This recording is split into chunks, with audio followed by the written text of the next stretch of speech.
Introducimos en la predicación de la palabra del Señor.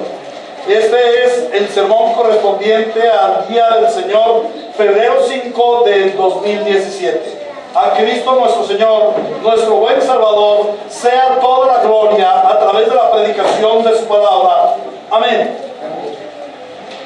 Lectura de la santa palabra del Señor. Mateo capítulo 12, versículo 22 a 30. Un día le llevaron a un endemoniado que estaba ciego y mudo, y Jesús lo sanó, de modo que pudo ver y hablar. Toda la gente se quedó asombrada y decía: ¿no será este el hijo de David? Pero al oírlo, los fariseos dijeron: este no expulsa a los demonios sino por medio de Beelzebú, que es el príncipe de los demonios. Jesús conocía sus pensamientos y les dijo: todo reino dividido contra sí mismo quedará asolado, y toda ciudad o familia dividida contra sí misma no se mantendrá en pie. Si Satanás expulsa a Satanás, está dividido contra sí mismo. ¿Cómo puede entonces mantenerse en pie su reino? Ahora bien, si yo expulso a los demonios por medio de Beelzebú, ¿los seguidores de ustedes por medio de quién los expulsan? Por eso ellos mismos los juzgarán a ustedes. En cambio, si expulso los demonios por medio del Espíritu de Dios, eso significa que el reino de Dios ha llegado a ustedes. ¿O cómo puede entrar alguien en la casa de un hombre fuerte y arrebatarle sus bienes a menos que primero lo ate? Solo entonces podrá robar su casa. El que no está de mi parte está contra mí, y el que conmigo no recoge esparce. Palabra de Dios. Amén. Nuestro Señor, nos disponemos en tus manos para que tu palabra corra y sea glorificada como ríos de gracia en nuestra iglesia. Seas tu Señor hablando a tu pueblo. Seamos nosotros escuchando tu santa voz. Abre nuestros oídos para entender, abre nuestros oídos para oír, nuestra mente a entender y nuestro corazón para orar. Espíritu Santo de Dios, pon por obra rápidamente la palabra que hoy oímos, porque tú dices que no seamos solamente oidores sino hacedores.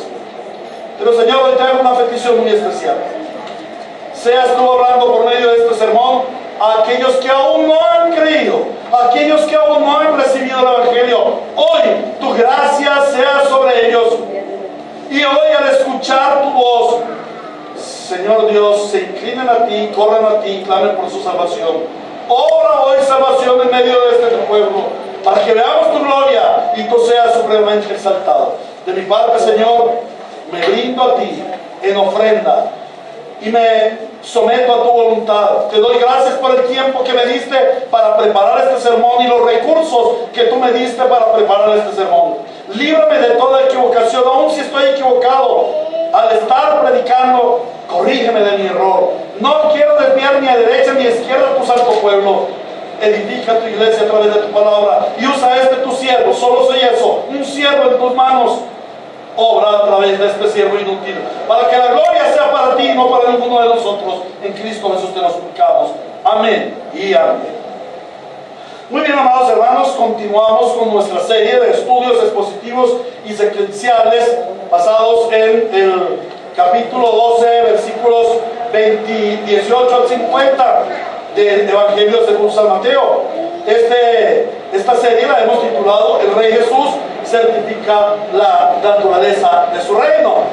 Y recordamos que la centralidad del tema que nos está relatando Mateo es la contienda espiritual entre el reino de Dios y su justicia y el reino de las tinieblas. ¿Cuál es la centralidad del tema de Mateo? La contienda espiritual entre el reino de Dios y el reino de las tinieblas. Y nos habla de la venida del rey, nos habla del poder del rey, nos habla de la gloria del rey, nos habla del precio que tiene que pagar el rey para restaurar su reino. Pero es que este es el tema de toda la Biblia, como lo veíamos en la primera enseñanza. El hilo conductor de toda la Biblia es una contienda espiritual entre el reino de Dios y el reino de las tinieblas. El hilo conductor de toda la Biblia es el establecimiento del reino de Dios en la tierra. En este caso, como ya lo vimos en la meditación de los versículos 18 al 21, Cristo, siendo el Rey eterno y celestial, vino del Padre con el propósito de restaurar su reino. también hemos visto cómo por medio de su predicación y enseñanza anuncia la llegada del reino, y a través de sus grandes milagros y maravillas realizados en favor de los hombres, Él está arrebatando a los que el enemigo secuestró, y Él está avanzando poderosamente su reino en la tierra. La liberación y sanidad obrada por Jesucristo el Señor en la vida de aquel pobre endemoniado, ciego y mudo, evidenciaron el ministerio del Señor Jesucristo como Mesías y Rey eterno, y su gran poder desatado al traer sanidad y liberación a los enfermos y oprimidos por el diablo. ¿Qué fue lo que hizo el Señor cuando sanó a este enfermo? ¿Qué es lo que hace el Señor cuando sana a un enfermo, cuando liberta a un oprimido por el diablo? Avanzar su reino y demostrarle a las tinieblas quién es el verdadero rey. Demostrarle a las tinieblas que ha sido derrotado su reino. Amén. Ahora, esta evidencia del poder del Señor Jesucristo produjo en el enemigo un fuerte estremecimiento e hizo que el enemigo contraatacara. Y de eso es de lo que nos habla el texto: el contraataque del enemigo y la respuesta que le da el Señor Jesús. Ahora, para nosotros poder ver bien este pasaje, vamos a meditarlo en tres ideas que nos da el pasaje. La primera es la perversa acusación contra el rey. Allí en el versículo 22 encontramos la perversa acusación que los fariseos le hicieron al rey. En segundo lugar, vamos a ver la sabia respuesta del rey. El Señor Jesucristo les da respuesta no solamente a los fariseos, sino a todo el público que allí estaba. Y en tercer lugar, vamos a ver la confirmación de la victoria del rey. Como el Señor les dice: esto ha sucedido porque ha llegado el reino, y hay victoria del reino de Dios sobre el reino de las tinieblas. Entonces vamos a ver tres puntos hoy. Primero, la perversa acusación contra el rey. Entonces, primer punto, la acusación contra el rey. Primer punto, ¿cuál es? La acusación contra el rey. Segundo punto, la sabia respuesta del rey. Segundo punto, la respuesta del rey. Primer punto, la acusación contra el rey. Segundo, la respuesta del rey. Y tercer punto, la confirmación de la victoria del rey. O sea, la victoria del rey. Tres cosas vamos a ver hoy en nuestro sermón: la acusación contra el rey, la respuesta del rey y la victoria del rey. Ahora, es importante que tú estés mirando esto, que te aprendas estos tres puntos. Si tú ves tu folleto, allí en la predicación están resaltados los tres puntos, porque ese es el mensaje, ese es el hilo conductor de nuestro sermón en esta mañana. Esa es la idea general y las tres ideas particulares que nos da el texto. Esta semana el domingo mismo me fui a la casa con mis hijos y nos pusimos a hablar, y generalmente hacemos una evaluación del día del Señor, del culto, de las enseñanzas. Es importante para nosotros estar evaluando. Lo que no se evalúa no se puede mejorar. Entonces, cuando les pregunté acerca de lo que habíamos tratado, vacilaron. Entonces cuando David me dijo: papi, es que no escribiste las tres ideas. Y es importante para nosotros ver las tres ideas. ¿Cuál es la idea principal del texto que vamos a ver hoy, hermanos? ¿Cuál es la idea principal? La contienda entre el reino de Dios y el reino de las tinieblas. La contienda. De eso trata el apóstol Mateo. Eso es lo que nos dice el Espíritu Santo. Aquí hay una contienda. Aquí hay una contienda, y en esa contienda el Señor Jesús libra a un endemoniado ciego y mudo, ¿cierto? Y eso hace que las tinieblas se retuerzan de ira y de odio, porque el Señor Jesús está demostrando que Él es el Rey, que Él es el que manda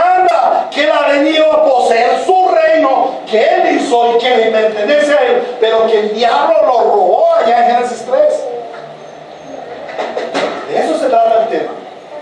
El Señor Jesús hace un gran milagro, evidencia su poder, evidencia el avance del reino, evidencia la derrota de su enemigo, y entonces el enemigo se enoja y le da una respuesta a través de los fariseos. ¿Cómo es la respuesta? O ese contraataque, una feroz y horrible acusación contra el Señor Jesús.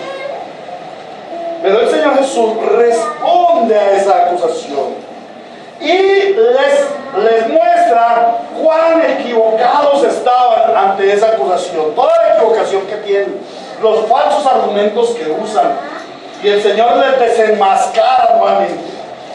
Y finalmente el Señor les evidencia: sí, he tenido la victoria, mía ha sido la victoria, y ha dado al hombre fuerte, lo he vencido. Amén. Ese es el tema general. ¿Cuáles son los puntos particulares? Primero, la acusación que le hacen al rey. En segundo lugar, la defensa que hace el rey con su respuesta. Y en tercer lugar, la confirmación de su victoria. Debe quedar claro esto en nuestros corazones. Hermanos, la predicación de la palabra no es para que tú vengas como a conocer más de la Biblia o algo así. La predicación de la palabra es para tu vida, para que se haga vida en tu vida, para que conozcas, para que sepas algo que la gran mayoría de cristianos no entienden, que la mayoría de judíos no entendieron en su tiempo, como lo vemos en el texto, y es que estamos en una contienda espiritual. Terrible asunto que muchos cristianos no conocen. Hermanos, nosotros como cristianos estamos en una guerra espiritual contra las tinieblas. Eso debemos entenderlo. Y la palabra de Dios nos debe llevar a actuar correspondientemente a eso. ¿Por qué? Porque tú en tu vida natural, en tu vida particular, estás teniendo contienda frecuentemente y no te das cuenta. Frecuentemente en tu vida estás decayendo espiritualmente y no estás sembrando para el reino de los cielos. Y estás cayendo en pecado y tu vida como cristiano es un fracaso y tú te sientes defraudado por tu vida como cristiano, quizás porque no has entendido que estás librando una batalla espiritual con un enemigo que es maligno, que es tramposo, que es engañador, que es cobarde. Eso es lo que nos enseña la Biblia. Y cuando nosotros venimos a la predicación, eso que aprendemos debe ser llevado a nuestra práctica. Y eso debe transformar nuestras vidas. Hoy no puedes seguir siendo el mismo. Hoy tú debes ser transformado por el poder del Espíritu Santo al sembrar tu palabra en tu corazón. Y al hacer la dulce operación que dice Hebreos 4:12. Porque la palabra es como una espada de doble filo que penetra hasta lo más profundo de tu ser y discierne las intenciones de tu corazón. ¿Amén? Entonces, debemos aprender lo que hoy nos dice el sermón y llevarlo a la práctica. Vamos a ver la primera idea o el primer argumento que nos da el texto, y es la perversa acusación contra el rey. Versículo 24. Pero al oír a los fariseos, ¿al oír qué? Al oír la sanidad, al oír la obra poderosa del Señor Jesucristo, dijeron: este no expulsa a los demonios, sino por medio de Beelzebú, príncipe de los demonios. El hecho de haber sanado al endemoniado, ciego y mudo fue una gran derrota para el enemigo, fue una batalla perdida. Tremendo. Imaginémonos la contienda espiritual. El enemigo ha tomado cautivos a los hombres, ha tomado cautivo al pueblo que le pertenece a Dios y lo ha esclavizado por siglos. Y ahora viene el Señor Jesucristo y liberta a esos cautivos.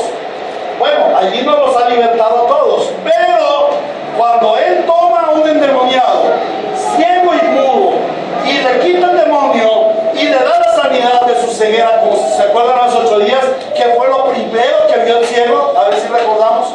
El Señor Jesucristo. ¿Y qué es ver al Señor Jesucristo? ¿Qué fue lo primero que vio el ciego? La gloria de Dios. La gloria de Dios, a Cristo el Señor. Amén.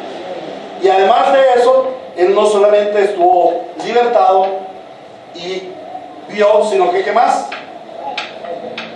¿Qué más? Él vio y ¿qué más? ¿Era qué? ¿Era qué? Habló. ¿Qué habló? ¿Ustedes qué creen que habló? La gloria de Dios. Amén. Ninguno aquí ha sido secuestrado. Yo sí.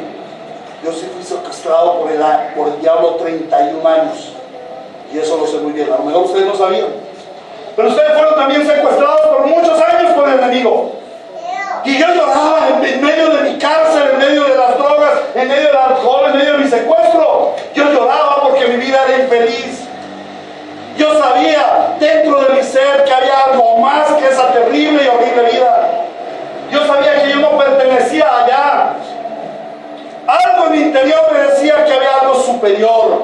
Y un buen día el Señor con misericordia de mí me libró. Dice el rey David, el salmista, dice que él me sacó del hoyo cenagoso, del pozo de la desesperación. Y luego ¿qué hizo? Puso en mi boca ¿qué? Cántico nuevo, alabanza a nuestro Dios. Cuando nosotros somos libertados, alabamos a nuestro Dios.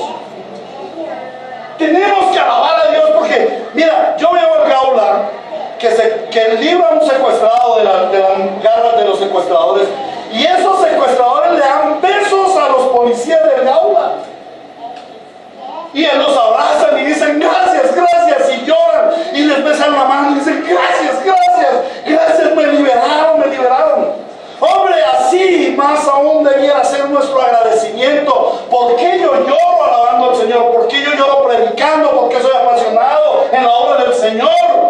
Hermanos, porque era que yo estaba secuestrado en las terribles mazmorras del infierno y Cristo me salvó. Amén. Ahora, ¿cómo se sienten los secuestradores cuando viene el Gaula y les libra a su secuestrado? Terribles. ¿Cómo? Los secuestradores, ¿cómo se sienten?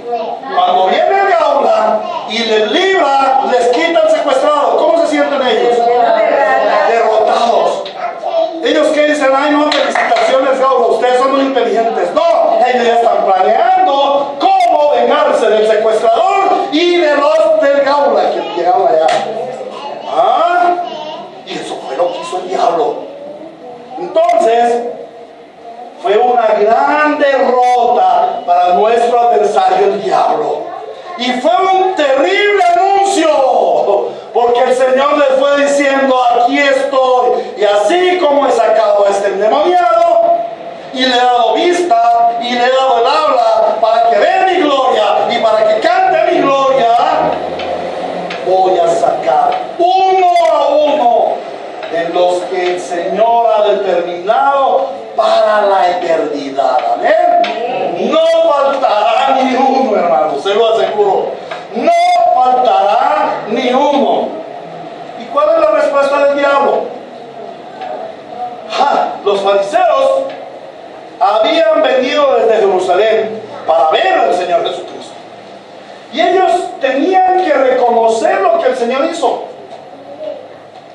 Ellos reconocieron, ellos vieron el Señor sanó a un ciego y mudo que estaba endemoniado. Y ahora el endemoniado ya no tiene demonio, el ciego y el mudo habla. Ellos tuvieron que reconocer lo que hizo el Señor Jesús. Tenían dos opciones. Al reconocer lo que hizo el Señor Jesús, ellos tenían que doblegarse a Cristo, obedecerle y someterse a su reino. O la otra opción era rebeldizarse contra él. Y ellos cogieron lo segundo. Ellos dijeron, no, vamos a estar en contra del maestro.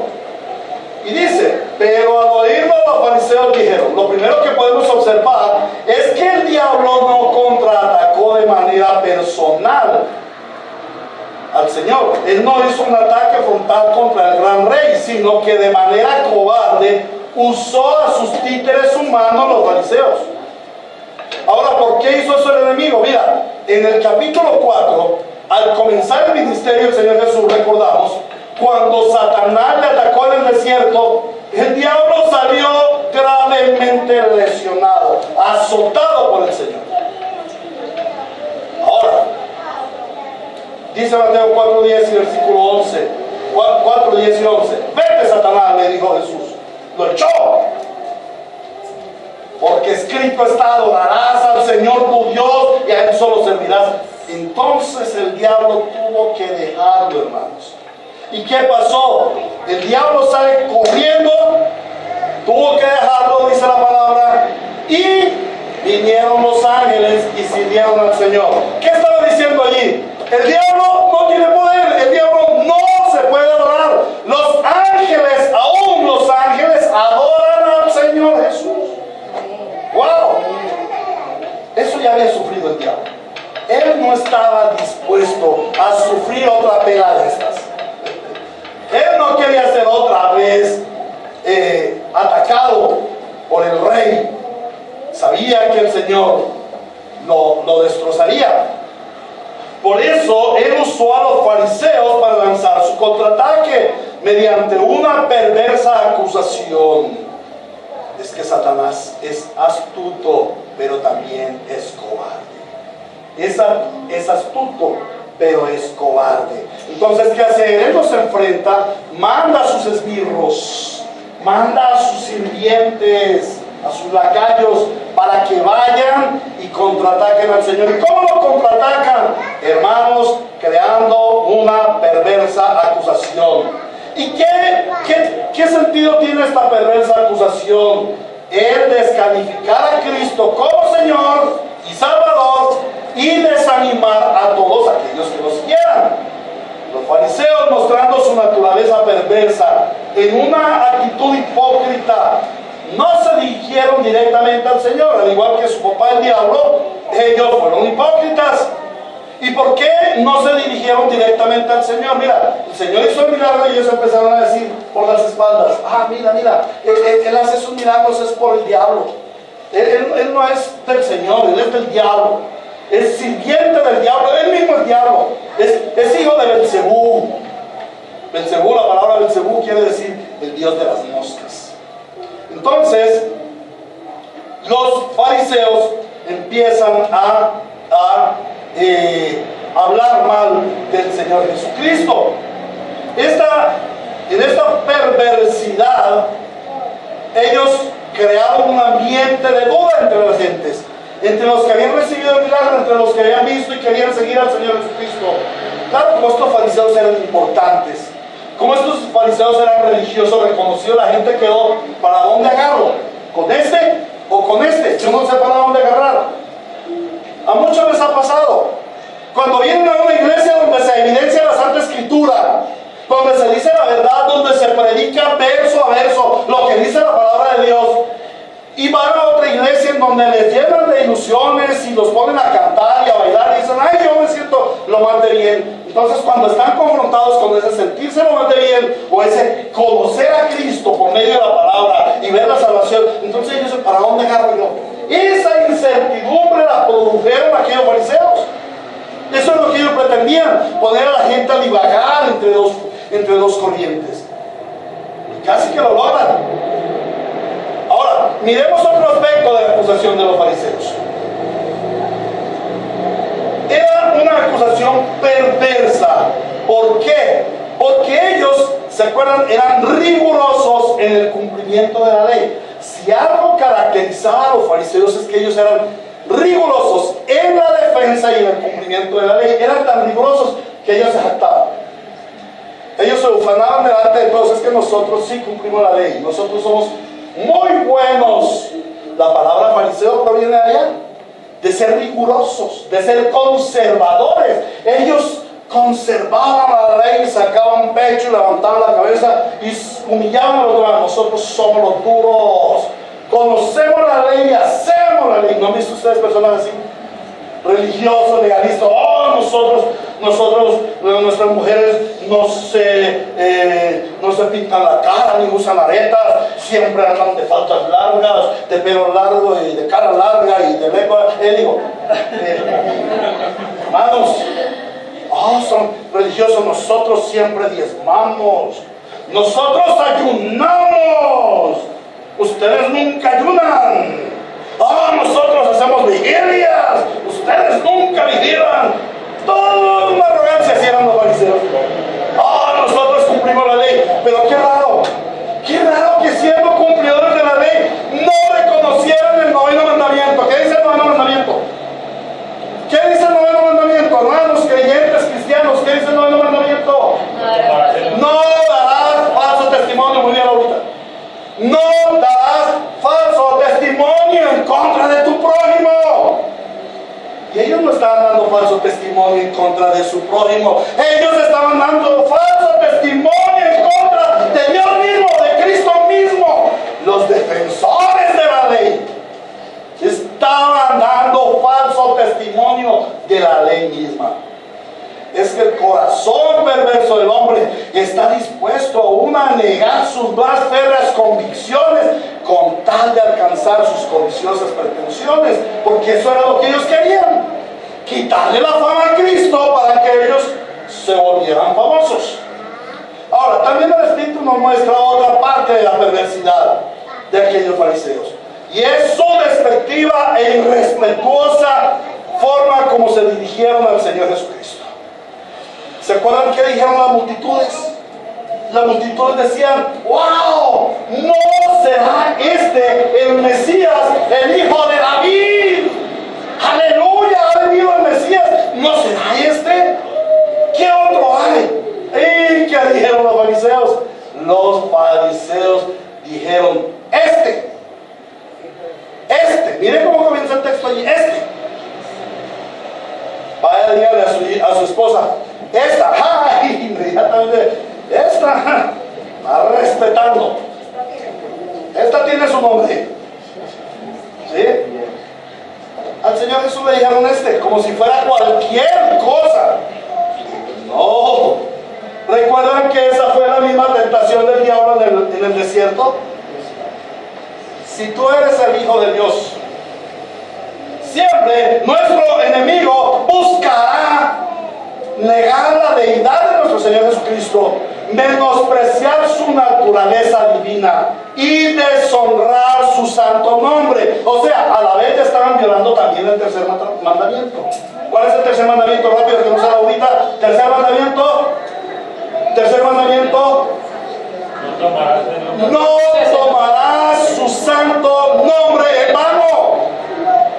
El nombre del Señor es santo. No se puede tratar con vileza, con bajeza. Y estos que dijeron: hijo de Satanás.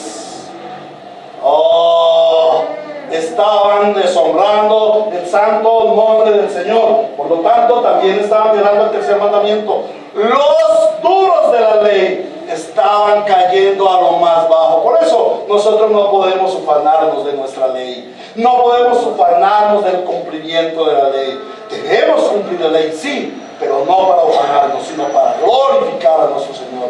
Y no como obligación, sino por fruto de la obra del Espíritu Santo en nuestra vida. Entonces, ¿de qué ufanarnos? Pero estos sí se ufanaban. Somos los duros. Pero ya en esa sola respuesta estaban violando dos de los principales mandamientos de la Santa Ley de Dios. Ahora, ellos dicen: expulsa a los demonios por Belcebú. Estaban acusando al Señor Jesucristo de ser un sirviente del diablo. Y podríamos decir: no, pues eso fue un pensamiento simple de los judíos, en su incredulidad, los fariseos. No se les había abierto los ojos, pobrecitos. No, hermanos, en realidad esta frase contiene el veneno de la víbora, el veneno de la serpiente, porque además de negar la deidad de Cristo y deshonrar su santo nombre, está desvirtuando la obra de Cristo y el poder del Espíritu Santo. Ese fue un feroz ataque del diablo contra el Señor, y ese fue otro aspecto del cumplimiento del protoevangelio que veíamos esta mañana en Génesis 3:15, su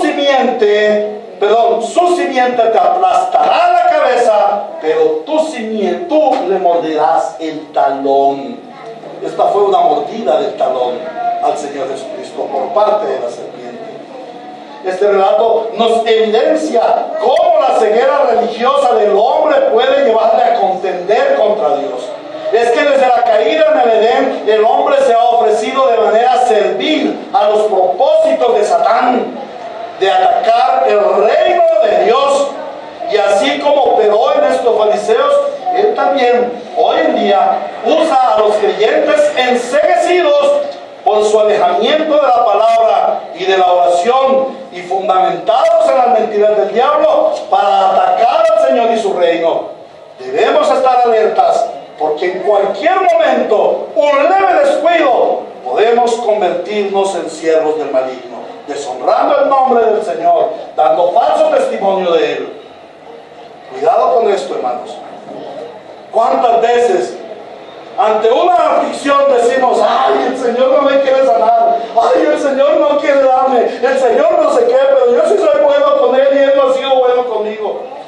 O simplemente cuántas veces te has levantado y has mirado en lontananza y ves el cielo encapotado: ay, qué día tan feo, ay, va a llover. Pero si te levantas y ves el sol brillante: ay, qué día tan feo, ay, qué resisterio de calor.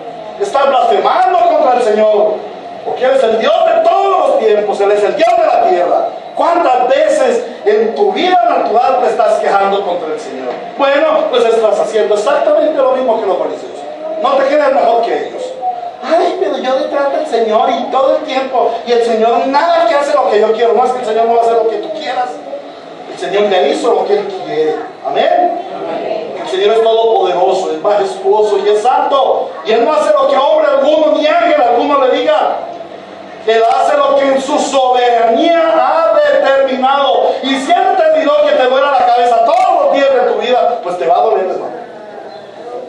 Y si Él determinó que tu hijo naciera mongólico, pues así lo determinó. Solamente glorifícale. Amén. Amén. No tienes de qué quejarte. El Señor es soberano y Él hace como Él quiere. Amén. Amén. Así sea. En segundo lugar, veamos la sabia respuesta del rey. Dice: Jesús conocía sus pensamientos y les dijo: todo reino dividido contra sí mismo quedará asolado, y toda familia dividida contra sí mismo no se mantendrá en pie. Mira que ya está hablando del reino. Si Satanás expulsa, Satanás está dividido contra sí mismo. ¿Cómo puede entonces mantenerse en pie su ¿qué? Reino. Ahora bien, si yo expulso a los demonios por medio de Beelzebú, los seguidores de ustedes, ¿por medio de quién los expulsan? Por eso ellos mismos serán quienes los usen a ustedes. Ahora, nuevamente, como era costumbre del Señor Jesús, y haciendo honor a su dignidad de Rey y Mesías, Él no se rebaja, no es grosero. ¿Cuántas veces nosotros nos rebajamos como un gamín a responder ante las ofensas de otros? Él no se rebajó, ni Él respondió de manera contenciosa. ¿Se acuerdan cuando vimos Mateo capítulo 12, versículo 19? No disputará, ni gritará, nadie oirá su voz en las calles. El ministerio del Señor Jesús fue noble, fue humilde. Él es el siervo humilde del Señor. Y Él no se puso a pelear contra los fariseos. El Señor se dirige a los fariseos de una manera sabia, pero convincente. No les mira como siervos del diablo, como en realidad era, sino que los mira con amor, con misericordia. Él los mira en su estado caído en pecado y necesitados de la redención. ¿Por qué? Porque Él vino a salvar lo que se había perdido. Él no desea la muerte del pecador, sino su arrepentimiento. De manera longánima el Señor los confronta con su pecado. Él no busca la condenación de ellos, sino Él les abre su salvación. En realidad Dios no va a condenar a ningún hombre. ¿Sabían ustedes eso? El Señor no va a condenar a ningún hombre. No. Ay, ¿cómo, pastor, usted dice eso? Sí, les digo la verdad, Dios no va a condenar a ningún hombre. Los hombres se condenarán a sí mismos por rechazar a Cristo. El Señor dice: el que ha creído en su nombre tiene la vida eterna, pero el que se rehúsa a creer en el nombre del Hijo unigénito del Padre, ya está condenado. No se va a condenar, ya está viviendo en condenación, hermano. Dios no lo condena, ya se condenó solito. Si los jueces no condenan a los delincuentes, los delincuentes se condenan cuando pervierten la ley. Igual el hombre se condena por rechazar a Cristo. El Señor Jesucristo no quiere la muerte del pecador sino su arrepentimiento, pero el hombre no quiere arrepentirse, por ende se va a condenar. Pero el Señor no quería la condenación de estos fariseos. Él les predica, a través de esa respuesta les predica salvación. Cristo siempre está predicándote salvación. Tú estás aquí porque Cristo quiere tu salvación. Pero debes saber algo más.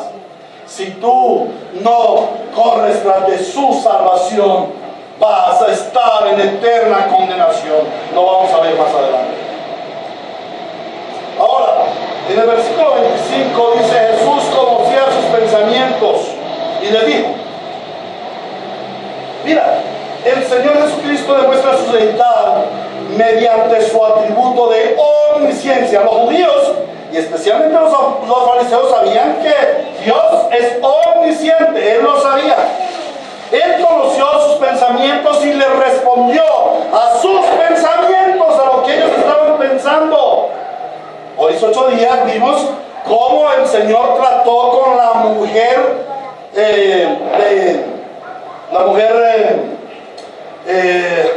samaritana. Él le descubre todos sus pecados.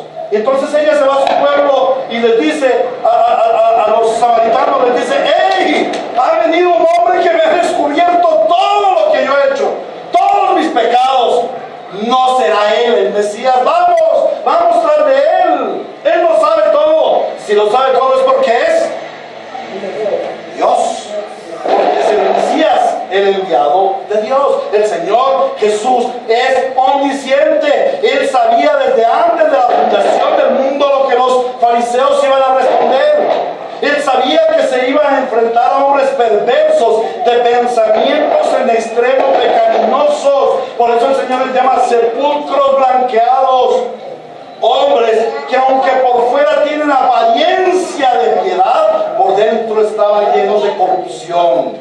Recordemos siempre que el Señor Jesús es omnisciente y que Él conoce perfectamente tus más ocultos pensamientos, sentimientos y emociones. Aquí puede venir con la carita jugada, aquí bien puede venir, como hemos visto casos, hermanos, con la Biblia debajo del brazo, amén, aleluya, mi pastor, amén, qué predicación, pero por dentro están llenos de huesos corrompidos y salen en la semana a pecar sin freno. Eso eran los fariseos. Y eso es lo que el Señor dice de los hombres que por fuera aparentan piedad, pero por dentro están llenos de corrupción.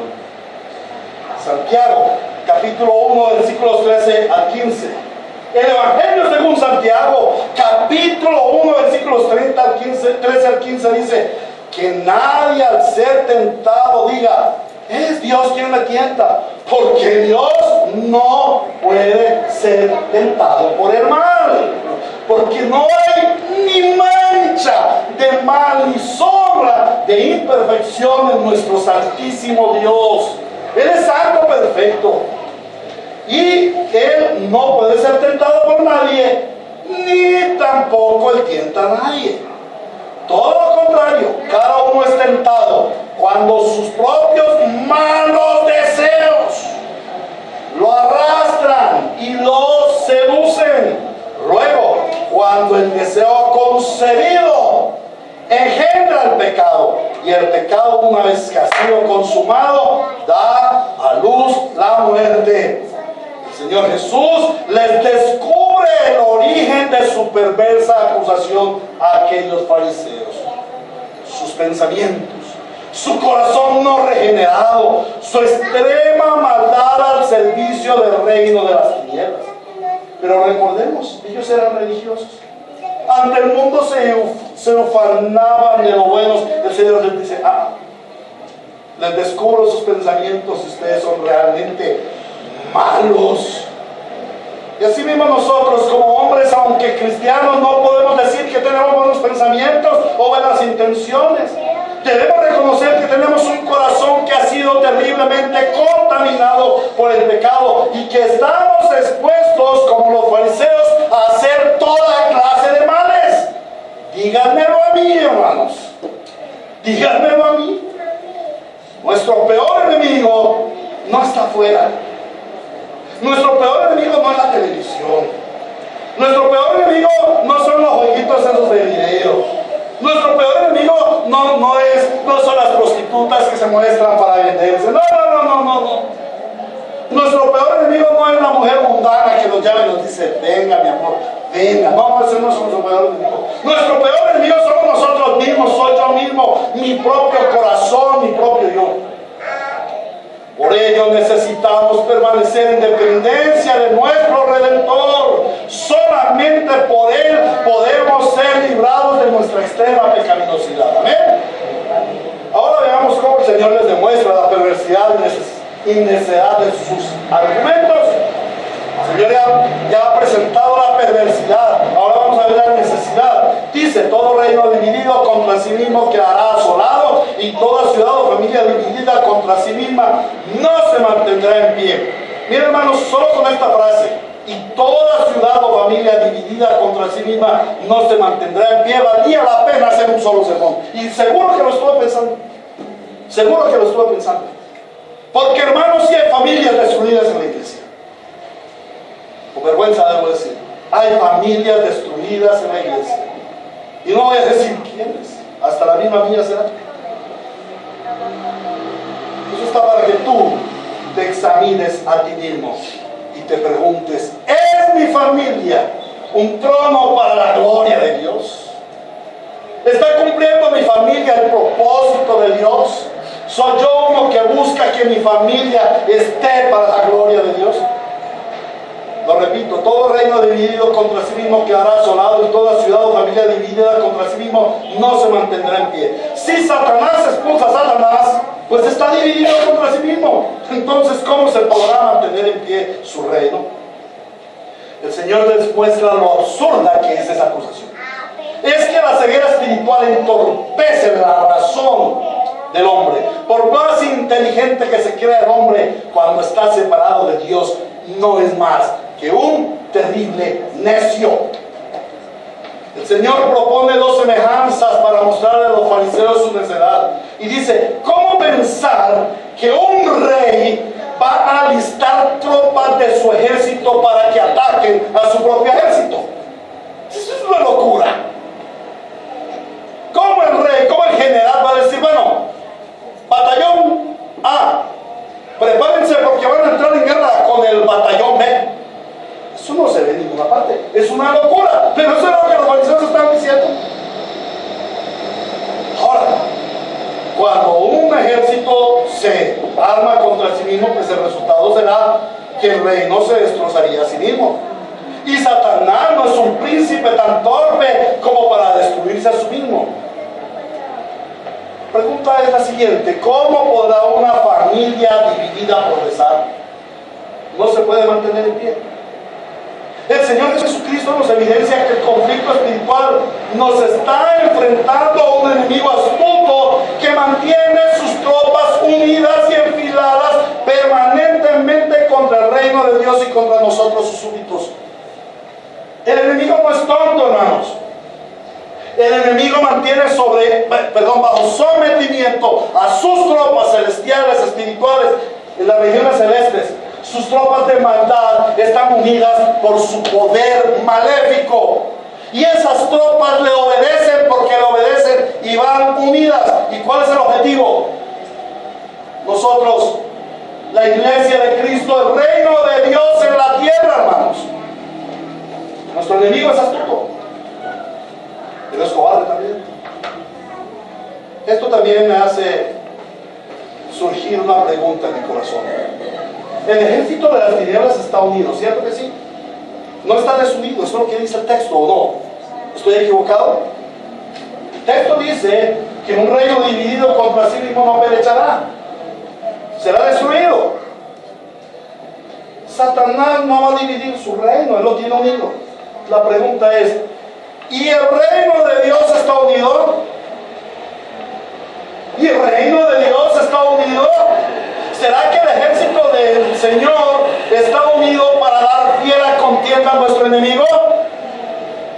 ¿Será que la iglesia está unida para entrar en combate franco contra las tinieblas? Y eso me hace recordar al profesor Richard Pratt, al doctor Richard Pratt. Cuando en una conferencia en el USRL nos dijo, ustedes saben por qué el reino de las tinieblas no ha sido derrotado aún. Por una sencilla razón, porque los hijos del reino de la luz estamos desunidos y estamos peleando contra nosotros mismos. Porque Él ha hecho que nosotros como creyentes peleemos entre nosotros, para que no peleemos contra Él. Y Él está rascándose la panza de risa de vernos a nosotros peleando entre nosotros mismos. Esposos contra esposas, hijos contra hijos, padres contra hijos, hijos contra padres, empresarios contra empleados, empleados contra empresarios, todos muertos de la risa porque están peleando contra sí mismos. Perdón, el diablo muerto de la risa porque nosotros estamos peleando contra nosotros mismos. Hermanos, ¿será que la iglesia está unida en oración? Es curioso. Los domingos, 40 personas en la iglesia, si es una iglesia pequeña. En otras iglesias, mucha gente. Y la gente viene al culto y todo. Y el martes de la oración, ¿en dónde estamos? ¿Ustedes cómo creen que vamos a ganar la batalla? Nuestras armas no son carnales, sino son espirituales, poderosas en Dios para derribar toda artimaña de nuestro enemigo. ¿Cómo vamos a derribar a nuestro enemigo si ni siquiera nos unimos para orar? ¡Qué tristeza! ¿Estás en unidad en tu familia para que el enemigo no la destruya? O más bien tu falta de oración, tu falta de consagración al Señor, tu falta de compromiso con el reino de Dios te hace un blanco fácil para los ataques del enemigo contra tu familia. ¿Por qué tu familia está destruida? Porque no estás bajo el reino de Dios. Porque no estás en unidad con el reino de Dios. ¿Sabes? Aquí los martes oramos por tu familia. ¿Por qué no vienes a orar por tu familia? Aquí los martes oramos por tu necesidad. ¿Por qué no vienes a orar por tu necesidad? No, que el pastor ore. Para eso le pagamos. Para eso el pastor recibe los diezmos y las ofrendas. Pues no, hermanos. No es el pastor el que tiene que orar por ti. Eres tú quien tienes que orar por ti. Porque la batalla no es solo del pastor. La batalla no fue solo de Cristo. Cristo nos involucró en su batalla como soldados de la fe. Tenemos que ayudarla, hermanos. Como oraba esta mañana Laurita, somos la iglesia triunfante. Sí, Cristo ya tuvo la victoria, pero somos la iglesia militante. Estamos marchando hacia el final de nuestra victoria, hasta cuando nuestro Señor, puesto en pie, dirá: estás absolutamente derrotado y tu reino está debajo de mis pies. Y eso sucederá, como dice la Biblia, muy pronto el Señor aplastará bajo nuestros pies al maligno. ¡Aleluya! ¿No te da gozo esto? Entonces, ¿por qué no peleas contra el maligno? Cristo libró su batalla, ¿tú por qué no la libras? Ay, hermano, la gracia del Señor me cubre. Sí, la gracia del Señor te cubre, pero la gracia del Señor te lleva a ser iglesia militante. ¡Aleluya! La iglesia necesita estar unida en oración, levantando la torre fuerte de la palabra y guardándose bajo las alas del Omnipotente en oración y alabanza. No permitamos que nuestras trincheras estén débiles, que nuestro armamento esté descuidado para ser blanco enemigo, blanco fácil de nuestro enemigo. Ahora, la acusación de los fariseos contra el Señor Jesús no solamente era absurda, también era contradictoria. Era como un cuchillo que se les devuelve, porque algunos de los discípulos de los fariseos también decían expulsar a los demonios. Es que la actividad de los demonios ha existido desde la caída en pecado. De hecho, fue la caída la que provocó que el reino de las tinieblas gobernara a los hombres. Por ello, la mayor necesidad del ser humano es ser sacado del reino de las tinieblas, es ser librado de la acción de los demonios. Y los fariseos, en cierta forma, practicaban este tipo de exorcismos, pero no sabemos con qué efectividad. Pero indudablemente nunca podría compararse con el poder de Cristo. Entonces, si Cristo, el más poderoso, echaba a los demonios por el poder de Beelzebú, eso indicaba que también los fariseos eran siervos del maligno, porque ellos decían echar fuera a los demonios. La acusación además es insostenible. La acusación, además de insostenible, de perversa, también era contradictoria, lo cual conducía a que los mismos discípulos de los fariseos les juzgaran por su falsa acusación. Luego de hacer sabia defensa de su milagro de liberación y sanidad del endemoniado sordo y mudo ante las acusaciones, el Señor procede a mostrar a los fariseos la realidad y el alcance de su misión como Rey y Mesías. Tercer punto, la confirmación de la victoria del Rey. Versículo 28, en cambio, si expulso a los demonios por medio del Espíritu de Dios, eso significa que el reino de Dios ha llegado a ustedes. ¿O cómo puede entrar alguien en la casa de un hombre fuerte y arrebatarle sus bienes a menos que primero lo ate? Solo entonces podrá robar su casa. El Señor procede a demostrar a los fariseos tres evidencias de su poder. La primera evidencia, que Él expulsó al demonio por el poder del Espíritu Santo.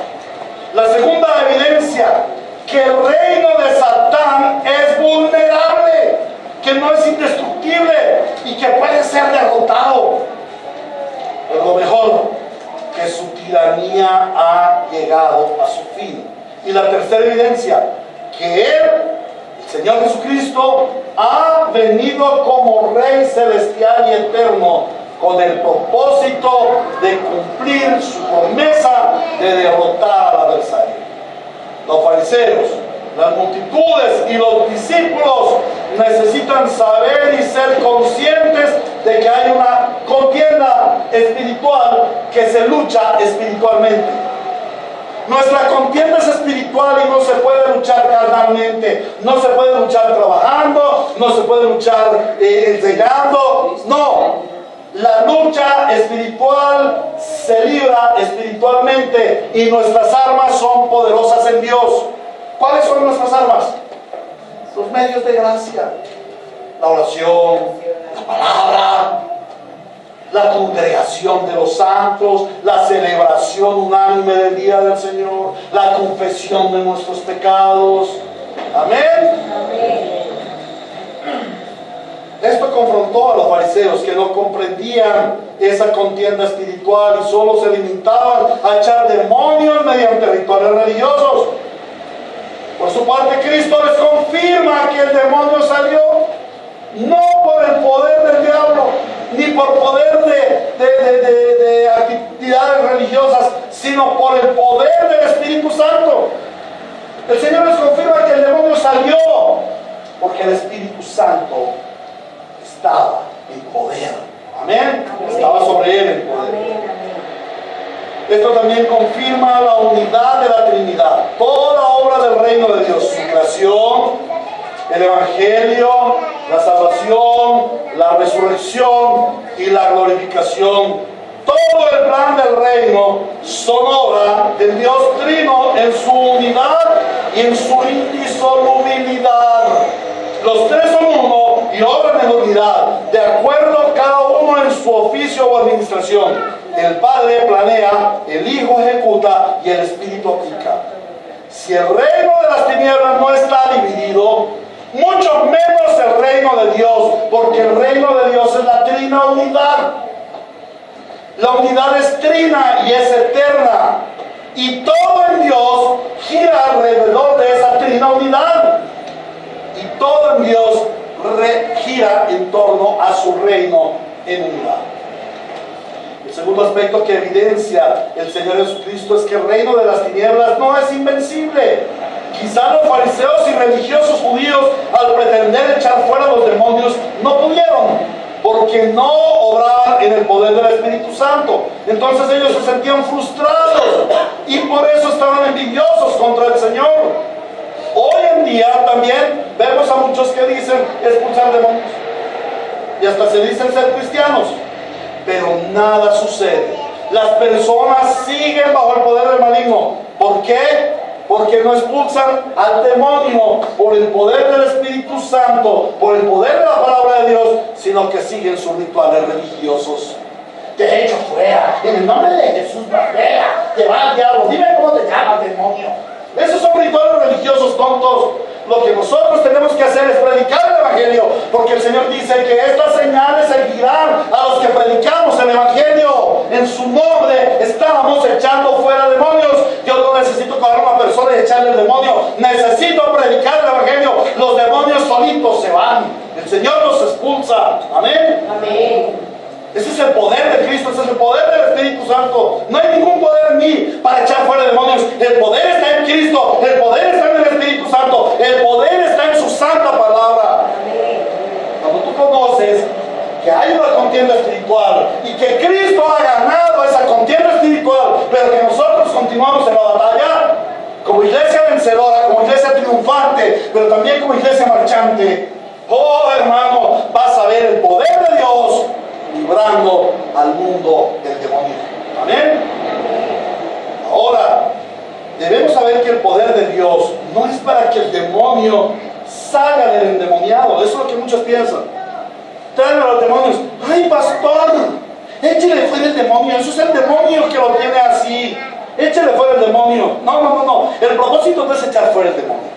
El propósito que tiene el Espíritu Santo, el propósito del poder de Dios en la vida de un endemoniado para librarlo, es para sacar al endemoniado del reino de las tinieblas y trasladarlo al reino de su Hijo amado. No es para que él sea libre del demonio, es para que él sea esclavo de Cristo, para que su gloria sea vista. Amén. ¿Cuántos han recibido expulsión de demonios, pero sus vidas siguen siendo vidas terriblemente pecaminosas? Nosotros fuimos sacados del poder del diablo, no niego eso. Cristo nos sacó del poder del diablo para comenzar una vida santa para su gloria. Finalmente, en la respuesta del rey, en el versículo 29, nos hace una analogía que nos describe cómo el Señor ha limitado el poder del reino de las tinieblas y de cómo el hombre fuerte ya no es fuerte. ¿Y por qué no lo es? Porque ha venido el Rey Todopoderoso que ha vencido al hombre fuerte. No fue un golpe de estado entre los hijos del reino de las tinieblas. Todo el proceso de encarnación, ministerio, predicación, señales portentosas, pasión, crucifixión, muerte, resurrección, ascensión e intercesión de nuestro Señor Jesucristo están centrados en el rescate de su reino, el reino de Dios y su justicia. Amén. No fue un ataque de las tinieblas contra las tinieblas, fue el soberano ataque del reino de Dios, del reino de la luz contra el reino de las tinieblas, en donde Él obtuvo la victoria en la cruz del Calvario y posteriormente en la resurrección. Asimismo, la venida de Cristo al pecador está centrada en el establecimiento de su reino y no simplemente en los beneficios que Dios da al hombre. Hermanos, somos llamados al reino de Dios. No somos llamados a ser sanos, no somos llamados a ser salvos, no somos llamados a estar en una iglesia. Somos llamados a estar en el reino de Dios con el Rey que es Dios, Jesucristo nuestro Señor. Lleguemos a la conclusión que el mismo texto nos da. El que no está de mi parte está contra mí, y el que conmigo no recoge esparce. El Señor concluye su defensa dando una sentencia absoluta. El que no está de mi parte está contra mí, y el que conmigo no recoge esparce. Esto implica que en la contienda espiritual no hay personas neutrales, como tampoco hay espectadores. El Señor les advierte no solo a los fariseos, sino también a los simpatizantes y también a todos sus discípulos, y eso nos incluye hoy día. La guerra entre Cristo y el diablo son una realidad, y todo hombre es participante de ella, en uno u otro bando. No hay un tercer bando. Por lo tanto, quienes no estén en relación íntima y sincera